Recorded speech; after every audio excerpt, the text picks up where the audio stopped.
Hello everyone, welcome and thanks to you जो आपने हम लोगों को इतना सपोर्ट किया। एंड अगर जिन लोगों ने अभी तक सब्सक्राइब नहीं किया यार, प्लीज सब्सक्राइब कर लो।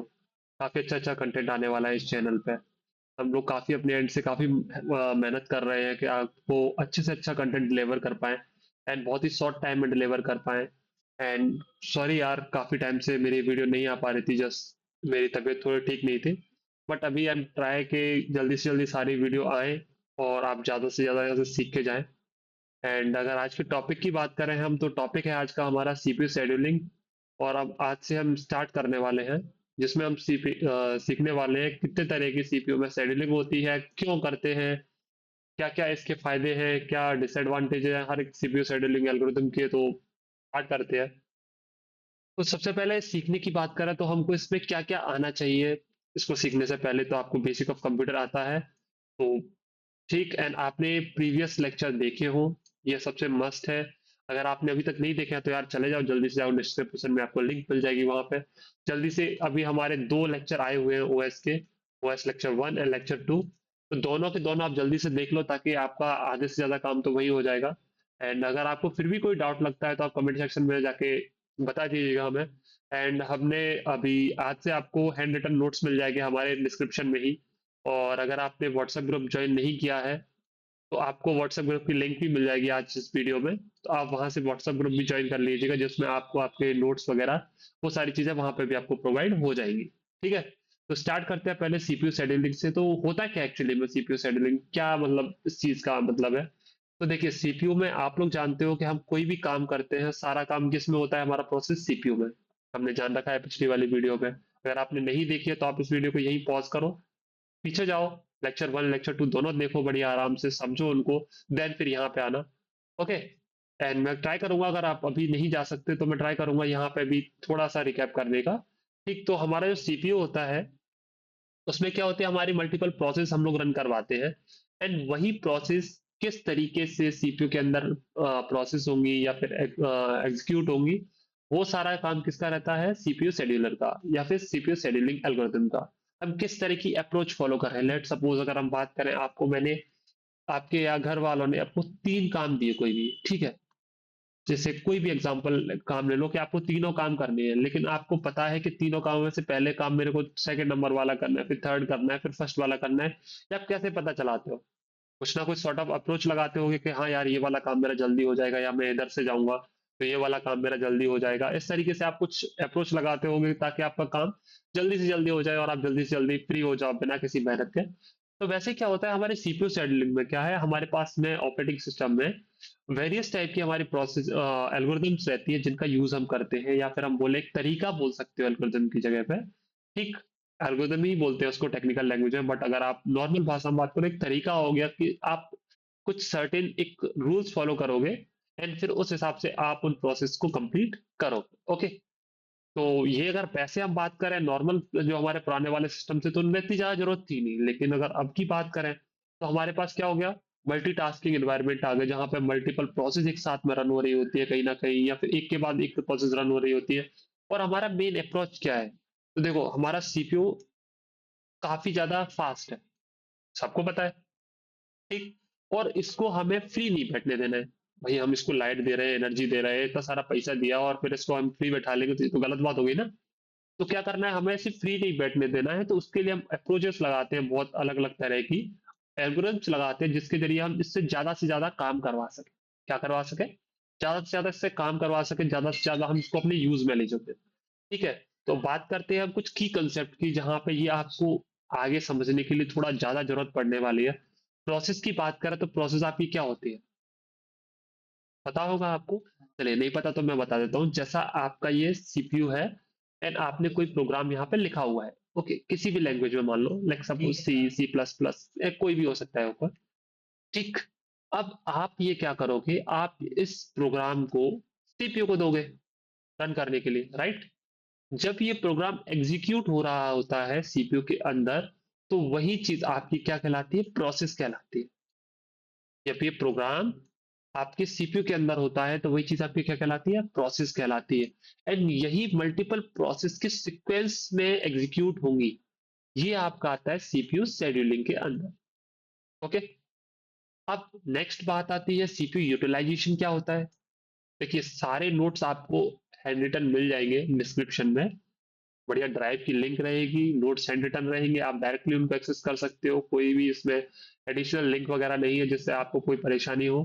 तो आप वन क्लिक में सारे नोट्स वहां से डाउनलोड कर लेंगे एंड आगे से हम ट्राई करेंगे हर एक लेक्चर के आपको हैंड रिटन नोट मिले, ताकि आपको ज्यादा मेहनत ना करनी पड़े, एग्जाम में आपको ज्यादा अच्छा से अच्छा स्कोर आए। हमारा यही कोशिश रहेगी। ठीक। तो बात करते हैं सीपीयू यूटिलाइजेशन की। तो देखिए सीपीयू का अभी हमने बात की थी ना कि हमारा सीपीयू फास्ट है, काफी ज्यादा हमारी एक्सपेक्टेशन के हिसाब से फास्ट है, जैसा हम काम करते हैं सीपीयू को उससे काफी ज्यादा फास्ट काम कर लेता है हमारा। तो फिर वेट अ सेक,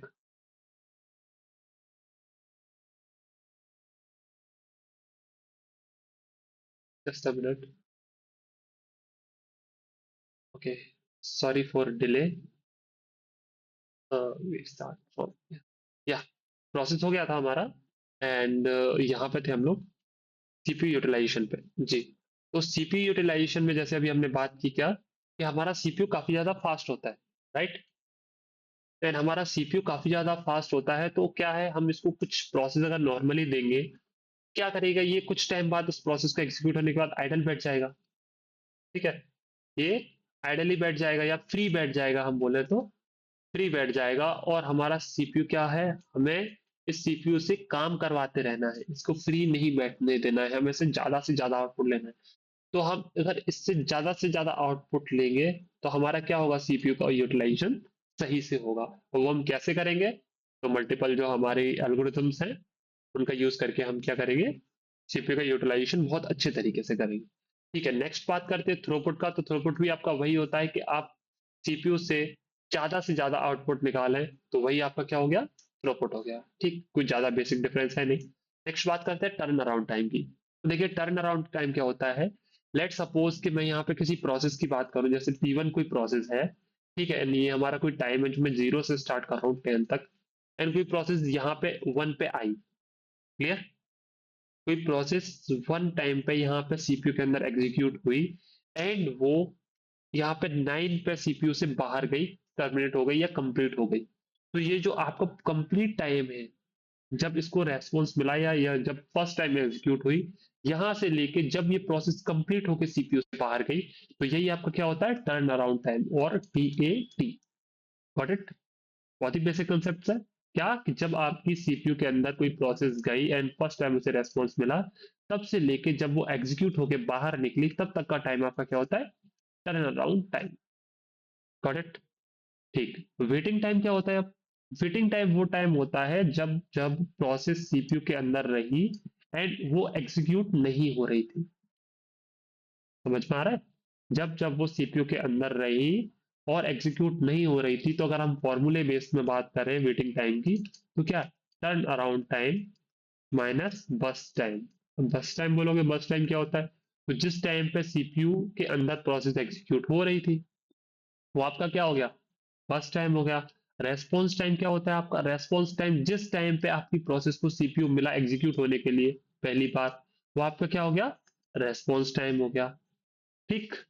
बेसिक है चारा पॉइंट, ये आपको सीखना काफी ज्यादा जरूरी हो जाता है जब आप कोई एल्गोरिथम कर रहे होते हो या फिर कोई प्रॉब्लम स्टेटमेंट कर रहे होते हो। हम लास्ट में करेंगे, एक प्रॉब्लम करेंगे एंड उसके बाद में आपके लिए भी कुछ प्रॉब्लम्स देंगे, आपके व्हाट्सएप ग्रुप में मैं डाल दूंगा या फिर आपको कहीं नीचे ड्राइव में लिंक दे दूंगा वहां पे।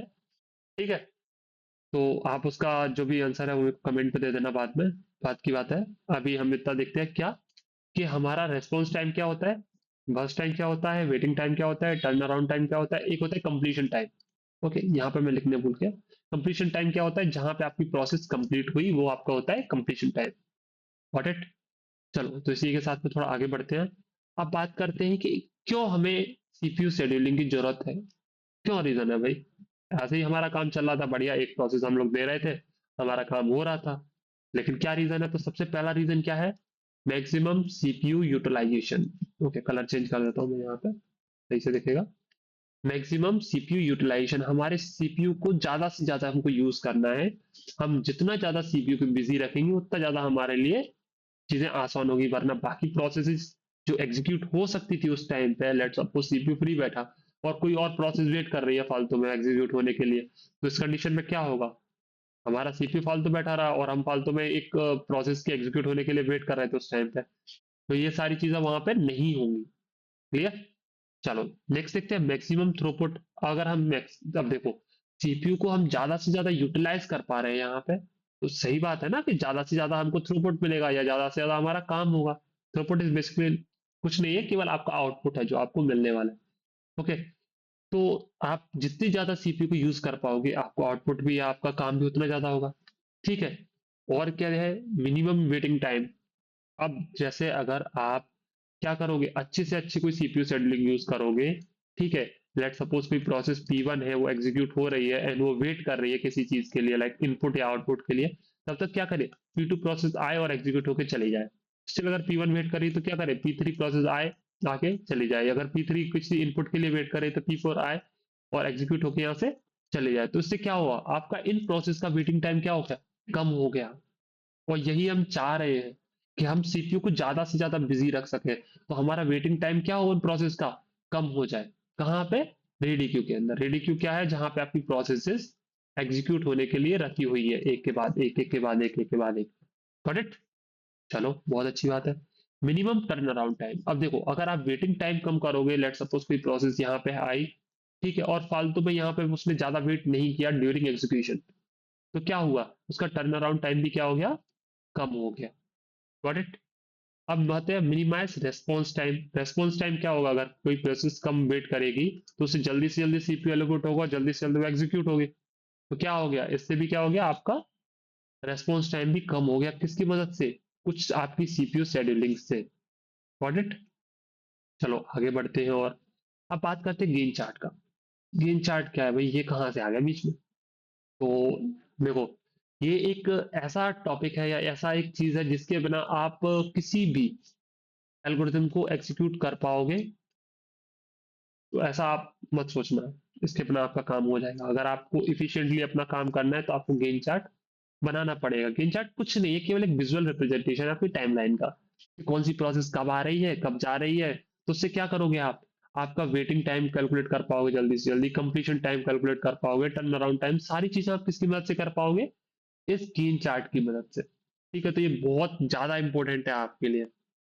Got it? अगर लेट सपोज आपके एग्जाम में कोई क्वेश्चन आता है कि लेट सपोज किसी भी एल्गोरिथम का आ गया, जैसे एसजीएफ का, शॉर्टेज जॉब फर्स्ट, ठीक है, आपके पास कुछ प्रोसेस दी रहेंगी, P2 P3 P1। ठीक, तो आप क्या करोगे, सबसे पहले नीचे गेन चार्ट बनाओगे, देन फिर अपने क्वेश्चन को सॉल्व करोगे। ये आपको हेल्प भी करेगा एंड एग्जाम में मार्क्स भी अच्छे दिलवाएगा। क्योंकि एट द एंड क्या चाहिए हमको, एग्जाम में मार्क्स भी अच्छे चाहिए एंड नॉलेज भी अच्छी चाहिए। ठीक, तो हमारा दोनों काम आसान हो जाएगा। Got it? चलो आगे बढ़ते हैं। तो ये आप ध्यान से पढ़ें गेन चार्ट। आगे हम जो क्वेश्चन सॉल्व करने वाले हैं उसमें भी हम गेन चार्ट का यूज करने वाले हैं। ठीक है। अब बात करते हैं मोड्स इन सीपीयू शेड्यूलिंग एल्गोरिथम। अब देखो यहाँ पे कुछ सीपीयू शेड्यूलिंग एल्गोरिथम है। अब ये क्या है, प्रीमिटिव एंड नॉन प्रीमिटिव। तो इसका ज्यादा कुछ यूज नहीं है। देखो, लेट सपोज मैं यहाँ पे एक छोटी सी गेन चार्ट ड्रॉ कर लेता हूँ। नहीं पड़ी हो गई यार, कोई बात नहीं। ठीक है, यहाँ पे कोई P1 P2 P3 नाम की कुछ प्रोसेस चलेगी। ठीक, अब जैसे मैंने बोला कि यहाँ पे P1 यहाँ से एग्जीक्यूट होना स्टार्ट हुई और यहाँ तक हमारी P1 एग्जीक्यूट हुई, कहाँ से, 0 से लेके 2 तक। अब क्या हुआ कि यहाँ पे P2 आ गई और P2 को जल्दी एग्जीक्यूट होना है, क्या उसके मतलब प्रायोरिटी ज्यादा है या कुछ भी बात है, P2 पे एग्जीक्यूट होना है। यहाँ तक P1 हमारी एग्जीक्यूट हुई। अब यहाँ से P2 आ गई। अब P2 यहाँ पे एग्जीक्यूट हो नहीं पाई थी, उससे पहले P3 आ गई। उसके बाद में जैसे ही P3 एग्जीक्यूट हुई फिर हमारी P2 आ गई, देन P1 आ गई। अब क्या हुआ, देखा आपने कि P1 को यहाँ पे वेट करना पड़ा या रुकना पड़ा। तो वो प्रोसेस जो हमारे कंप्लीट नहीं हो पाती, उसके बीच में इंटरप्ट आ जाता है या कोई दूसरी प्रोसेस आके रन कर जाती है, वो कैसी होती है, प्रिमिटिव। ठीक, प्रिमिटिव होती है वो प्रोसेस जिनमें क्या होता है, प्रायोरिटी की वजह से या किसी भी चीज की वजह से आपके क्या होता है, अ, उनमें रुकावट आ जाती है या फिर उनको वेट करना पड़ जाता है कंप्लीशन से पहले ही। वो आपकी क्या हो गई, प्रिमिटिव हो गई। नॉन प्रिमिटिव क्या हो गई, कि जैसे लेट सपोज यहाँ पे P1 आ गई। ठीक है, अब P1 तब तक नहीं बाहर जाएगी तब तक वो पूरी एग्जीक्यूट नहीं हो लेती, चाहे उसे 1 घंटा लगे, 2 घंटा लगे या 1 सेकंड लगे, 2 सेकंड लगे, कुछ भी हो। P1 जब तक बाहर नहीं जाएगी जब तक वो कंप्लीट नहीं होगी। समझ में आ रहा है? ये क्या हो गई आपकी नॉन प्रिडेटिव, मतलब कि वो बाहर नहीं जाएगी, बिल्कुल भी नहीं जाएगी, उसका काम है पहले पूरा होना, तो वो होके ही रहेगी। लेट सपोज जैसे अगर मैं बात करूं, एक आपकी क्लास का एग्जांपल ले लेते हैं, जैसे कि अगर कोई टीचर है वो पढ़ा रहा है, लेट सपोज नॉर्मल कोई फैकल्टी है, ठीक है, ये यहाँ पे टीचर टीच कर रहा है और यहाँ पे आपके एचओडी आ गए, ठीक है, एचओडी आ गए, तो अब जैसे ही एचओडी क्लास के अंदर एंटर करेंगे, टीचर को क्या करना पड़ेगा, बाहर जाना पड़ेगा एचओडी के लिए, ठीक है, क्यों, क्योंकि उनसे प्रायोरिटी उनकी ज्यादा है, तो उन्हें रुकना पड़ेगा उस केस में। पर अगर मैं बात करूं किसी इंसान की जिसके कोई इंडिपेंडेंट कोई काम कर रहा है, और लेट सपोज कोई डायरेक्टर ही मान लो, आपके कॉलेज के हेड ही मान लो, वही कोई लेक्चर दे रहे हैं, अब कोई भी कुछ भी आता रहे, उन्हें मतलब नहीं है, वो अपना काम पहले पूरा करेंगे तभी बाहर जाएंगे। या फिर जैसे अगर आपकी मैं बात करूं, रेलवे की लाइन की बात करूं, ओके, रेलवे लाइन की बात करूं तो जैसा कि आप विंडो पे खड़े हो, एक यहाँ पे इंसान बैठा है जो टिकट दे रहा है, ठीक है, अब जब तक आपका काम नहीं हो जाएगा, आपके पीछे वाला इंसान नहीं आ सकता, या फिर जब तक इसका काम नहीं हो जाएगा, ये तीसरा वाला इंसान नहीं आ सकता, या फिर जब तक इसका काम नहीं हो जाएगा, ये नहीं आ सकता। तो क्या है, यहाँ पे हम बिल्कुल भी इंटरप्ट नहीं कर सकते अगली प्रोसेस को, जब पहले इसका काम होगा तब ये आएगा, एंड इसका काम होगा तब ये आएगा, एंड ऐसे ही सारा काम चलता रहेगा, ठीक है। नेक्स्ट बढ़ते हैं, तो आती है नेक्स्ट आपकी FCFS एल्गोरिथम, ओके। अब देखो, ये आपकी पहली एल्गोरिथम है, तो इसको सही से समझना, आगे सारी चीजें बहुत आसान हो जाएंगी अगर आप इसको बहुत आसानी से समझ सकते हो तो। कुछ नहीं है, एकदम बहुत ज्यादा सिंपल एल्गोरिथम है। क्वेश्चन आ सकता है, क्वेश्चन ऐसे भी आ सकता है कि FCFS है क्या, ठीक है, कि एडवांटेज भी पूछ सकता है, डिसएडवांटेज भी पूछ सकता है, ठीक है, और इसका कोई प्रोग्राम भी आ सकता है आपको इम्प्लीमेंटेशन का, जो हम करेंगे, ठीक है, आपसे इसका कोई प्रॉब्लम भी आ सकता है, प्रॉब्लम स्टेटमेंट भी पूछ सकते हैं कि कोई क्वेश्चन दे दिया, ठीक है, कुछ भी पूछा जा सकता है, लेकिन आपसे आप बिल्कुल भी घबराना मत, बहुत आसान है, बहुत आसानी से होगी, आपको यही की यही पूरी रट जाएगी, इस बात का मैं प्रॉमिस कर रहा हूँ, अगर आपका पूरा ध्यान से आप यहाँ से देखते हो, ठीक है। तो चलो स्टार्ट करते हैं। तो देखो, सबसे पहली बात इसकी बात करते हैं, तो पूरा नाम है फर्स्ट कम फर्स्ट सर्व, पहले आओ पहले पाओ, सीधी बात। जैसे अगर हम किसी बात करते हैं मूवी टिकट की, ठीक है, तो क्या होता है, ये काफी सारे लोग खड़े हैं यहाँ पे लाइन में, ओके, ये 3 लोग खड़े हैं, चलो चौथा मैं भी खड़ा हो जाता हूँ, ठीक है। अब ये खड़े हैं यहाँ पे, अब क्या होता है, सबसे पहले ये आएगा, ये बंदा टिकट लेगा एंड अंदर जाएगा, ये बंदा आया टिकट लिया अंदर जाएगा, ये बंदा आया टिकट लिया अंदर जाएगा, मतलब पहले जो आ रहा है वही पहले जा भी रहा है। आप काफी जगह ये लाइन देखते होगे, चाहे टिकट काउंटिंग में हो गई या कहीं पे भी हो गई, आप वोटिंग में जाते हो, वोट में भी एक लाइन बनी रहती है ना, एक क्यू बनी रहती है, जहां पे आप पहले जाते हो और पहले अपना काम निपट के आ जाते हो। तो बस वही अप्रोच है, पूरी वही है, कुछ भी चेंज नहीं है, वो नाम भी देखो वही है, फर्स्ट कम, पहले आओ पहले पाओ, फर्स्ट। तो सिंपल है, नॉन प्रिमिटिव है, नॉन प्रिमिटिव का भी हमने यूज पढ़ा था, क्या कि इसमें ऐसा नहीं हो सकता कि ये भाई साहब आए और इससे पहले टिकट लेके यहाँ से निकल रहे, ऐसा नहीं होने देगा, ये दोनों पिटाई लगा देंगे इसकी, ठीक है।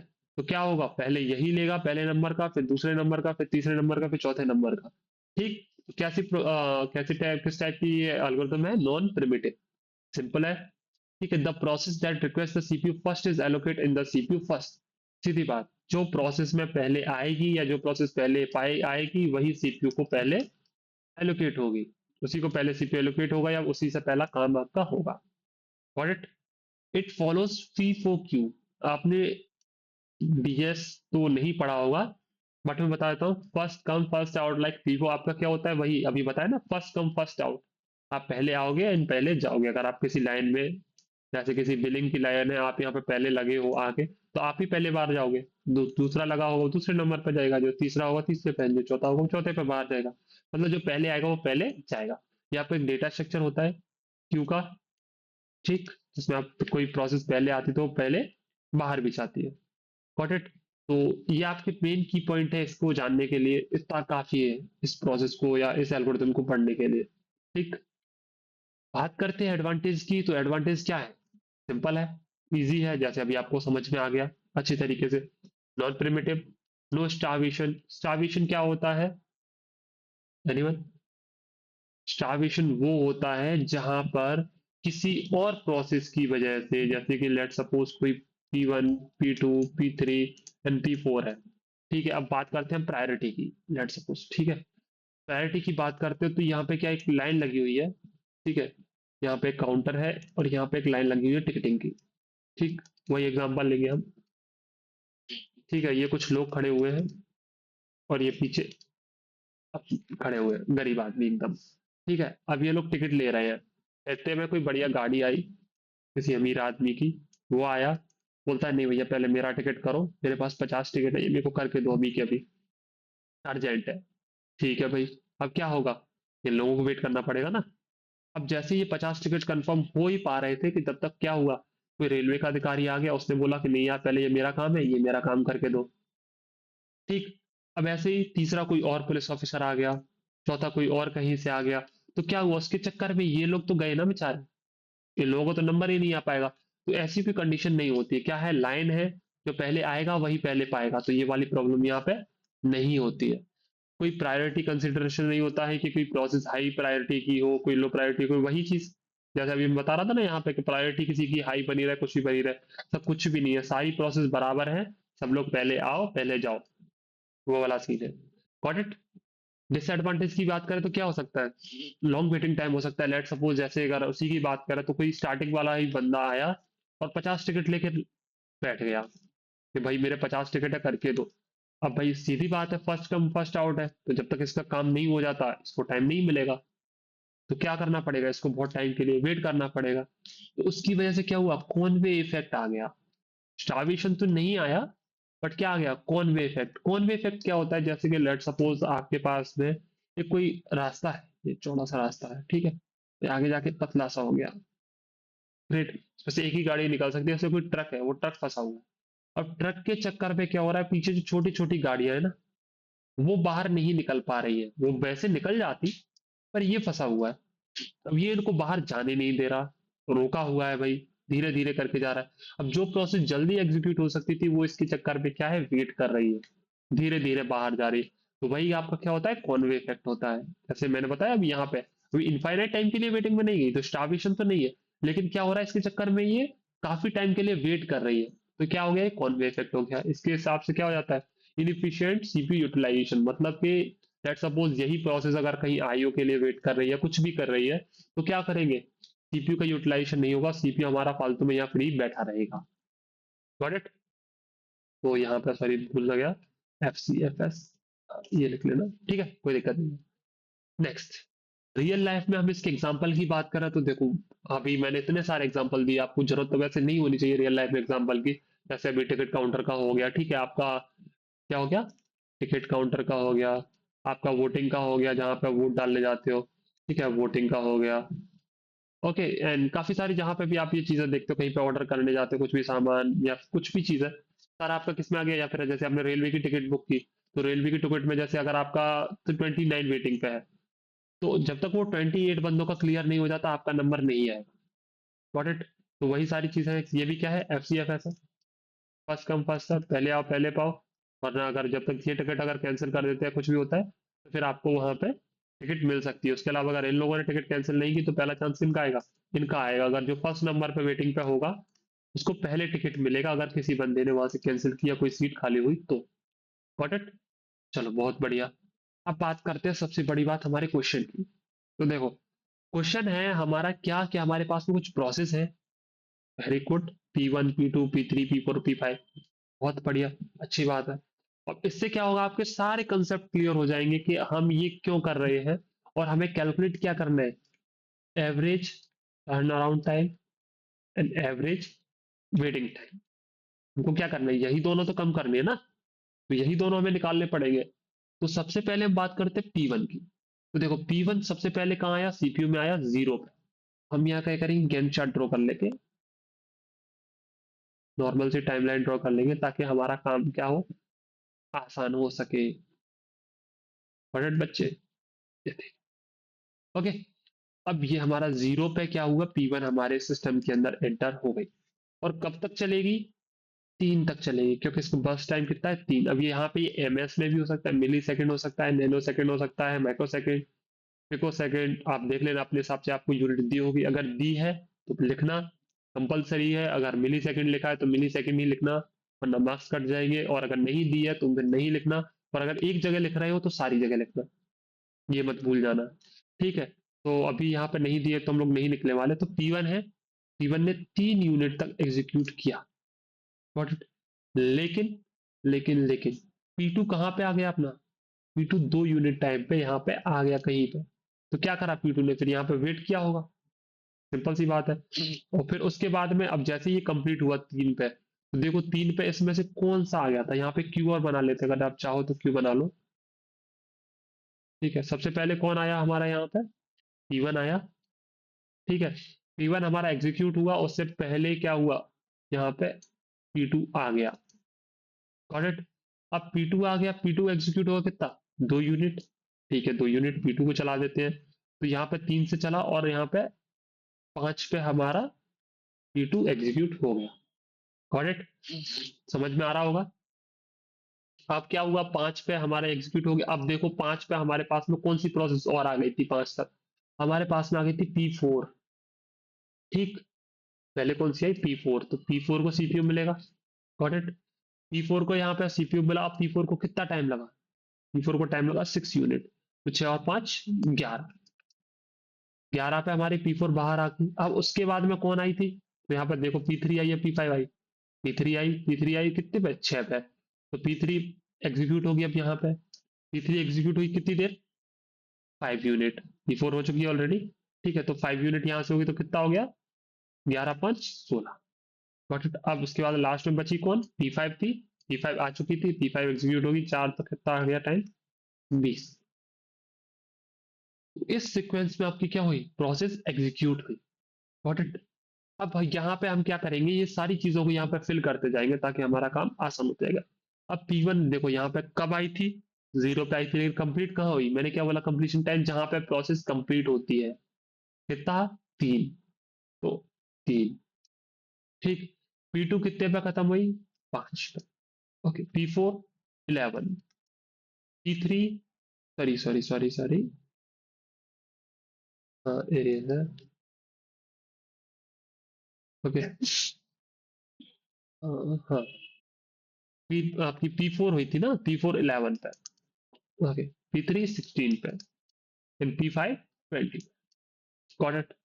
अब टर्न अराउंड टाइम की बात करें तो देखो टर्न अराउंड टाइम कहाँ से काउंट होता है आपका, बताओ। टर्न अराउंड टाइम आपका काउंट होता है जहां से उसको प्रोसेस को अराइव हुई यहाँ पे हमारे सिस्टम के अंदर, इस क्यू के अंदर। ठीक है, तो P2 कहाँ पे आ गई थी, यहाँ पे आ गई थी, यहाँ पे। ठीक है, अब यहाँ से इसने क्या किया, वेट किया होगा, कितना वेट किया था इसने, तो यहाँ से हम काउंट करेंगे यहाँ तक, कितना यूनिट टाइम लगा, 2 से 3 4 5, 3। ठीक, सॉरी P1 ने तो कोई हाँ P1 का टर्न अराउंड भी 3 होगा, क्योंकि P1 यहाँ पे एग्जीक्यूट हुई, यहाँ पे आई थी, यहाँ पे एग्जीक्यूट हो गई थी। P2 भी क्या हुआ हमारा, यहाँ पे आई थी, एंड यहाँ से यहाँ पे एग्जीक्यूट हो गई थी, तो कितना यूनिट हो जाएगा, 3 यूनिट, गॉट इट। उसके बाद में नेक्स्ट बात करते हैं हम यहाँ पे किसकी, P4 की। P4 हमारी कितने पे आई थी सीपीयू के अंदर, P4 आई थी हमारी 4 पे, और एग्जीक्यूट कितने पे हुई, 11 पे, मतलब कितनी देर रही थी, 7 यूनिट। P3 की बात करें तो P3 हमारी कितनी यूनिट पाई थी, 6 पे, और एग्जीक्यूट कितने पे हुई, 16 पे, कितनी, 10। P5 की बात करें, P5 कितने पे आई थी, 9 पे, एंड एग्जीक्यूट कितने पे हो गई, 20 पे, तो कितना, 11। कोई दिक्कत, मतलब हमारी प्रोसेस कब सीपीयू में आई, अराइवल टाइम, ठीक है, completion time minus arrival time is equal to turn around time. आप लिख लीजिएगा अपनी नोटबुक में कहीं पे, ओके, ताकि आपको आसानी रहे। टीएट इज इक्वल टू क्या हो गया आपका, completion time minus arrival time. Arrival time आपका दिया है, कंप्लीशन टाइम हमने अभी निकाला था कि प्रोसेस कहाँ से कंप्लीट हुई थी, गॉट इट। कोई इतने में परेशानी, चलो वेटिंग टाइम की बात करते हैं, तो वेटिंग टाइम भी कुछ नहीं है, आपका टर्न अराउंड टाइम।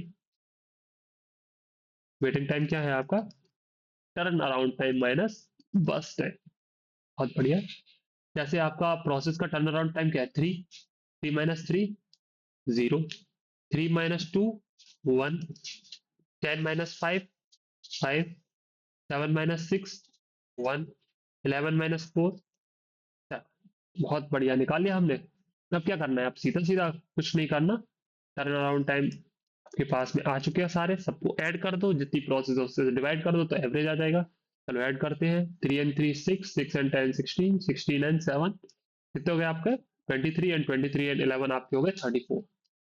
34/5 कितना आ गया आपका, आपका आ गया 6.8, राइट। ये आपका क्या हो गया, एवरेज टीएटी। एवरेज टीएटी कितना आ गया आपका, 6.8, right.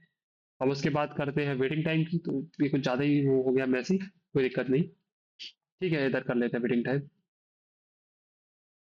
Average waiting time, okay.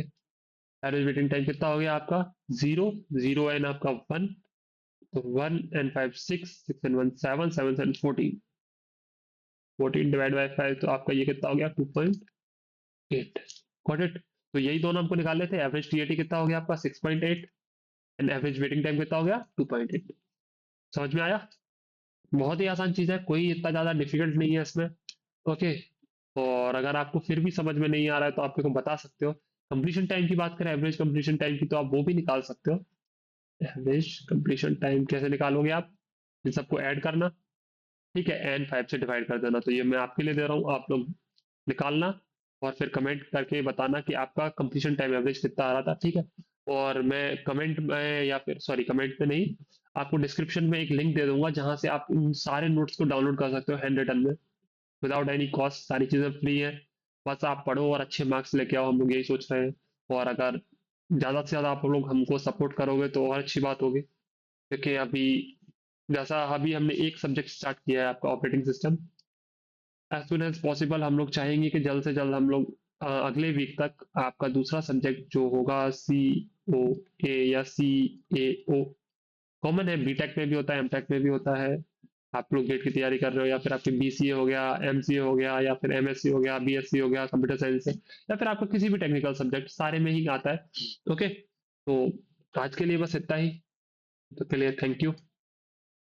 अगर आपने अभी तक चैनल को सब्सक्राइब नहीं किया तो प्लीज जाकर सब्सक्राइब मार दो, लाइक एंड कमेंट, अगर आपको वीडियो अच्छी लगी, आंसर भी है वो भी टाइप कर देना कमेंट में।